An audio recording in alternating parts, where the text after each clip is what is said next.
cell phone records outlining communication between Michael Beard and Thomas Clayton was the focus of some of the testimony today at Beard's murder trial in Steuben County Court. WENY's Logan Wilson is following the case as it unfolds and was in court today as a police investigator detailed deleted calls along with text messages between the two men before Kelly was murdered. She joins us now live from Steuben County Court in Bath. Logan. Yeah, Renata, it was another long and emotional day here of testimony in the Michael Beard murder trial. Now this morning, the entire morning of testimony was all about cell phone data. Many different people took the stand to describe the data information that was retrieved from Michael Beard's phone, as well as other calls that Thomas Clayton allegedly made from other places. Now let me tell you more about that. The testimony this morning began with a New York State police investigator who's part of the computer crimes unit. She said her analysis of Michael Beard's phone is that there was quite a bit of deleting and a lot of powering off, including more than 100 deleted calls. She also testified to the phone's powering events the night of Kelly Clayton's murder. The investigator found that Beard's phone was turned off at 11:24 p.m. on September 28th and was turned back on for a few seconds at 11:44, then off again. Then it was turned back on at 1:20 a.m. on September 29th.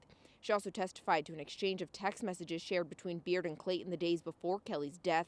Those texts were about Clayton helping Beard get employment and Beard asking Clayton for certain eviction documents for DSS. The investigator also testified that there were two text messages from Beard to Clayton that seemed to be copied from a text Beard got from someone else. Those two text messages were longer than the others and stated someone was very mad at Thomas Clayton. The next two witnesses on the stand testified to a phone call Clayton made at M&M Auto in Corning to the same number witnesses testified to yesterday that Clayton made at a poker game the night of Kelly's death. This number is the number that Michael Beard gave to police, and that is the number of that phone that he handed over to police.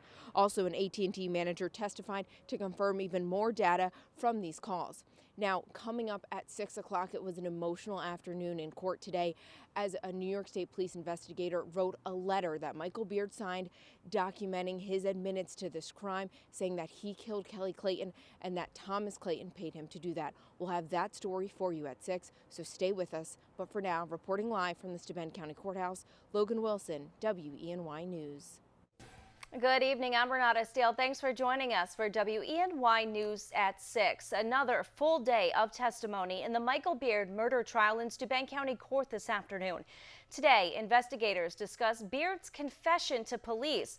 We also learned more about evidence from the Clayton home in Caton, recovered weeks after Kelly's murder in a culvert in Elmira Heights. WENY's Logan Wilson joins us live from Steuben County Court now to explain what that evidence was. Logan? Yeah, Renata, as I told you at 5:30 this morning's witness testimony was all about cell phone data between Michael Beard and Thomas Clayton. Now, the afternoon's testimony was an emotional one, especially for Kelly's family that was in the courtroom, as a New York State police investigator read a statement that Michael Beard made to police saying he killed Kelly Clayton and Thomas Clayton paid him to do it. Now, I warn you, this statement that I'm about to tell you about may be upsetting to some. The statement said Michael Beard said Thomas Clayton asked him 4 months before the crime if he'd kill his wife. Beard said no. Clayton then asked him again on September 26th.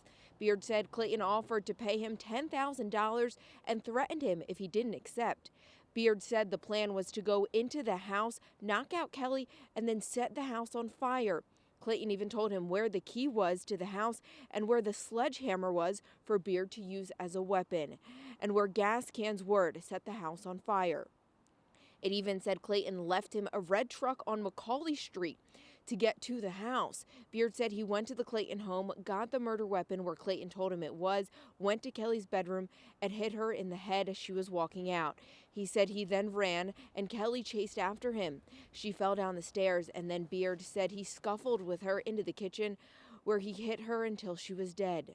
Beard said he didn't set the house on fire because he was scared. He said he hung the murder weapon out of the car window to not get blood in it before he tossed it.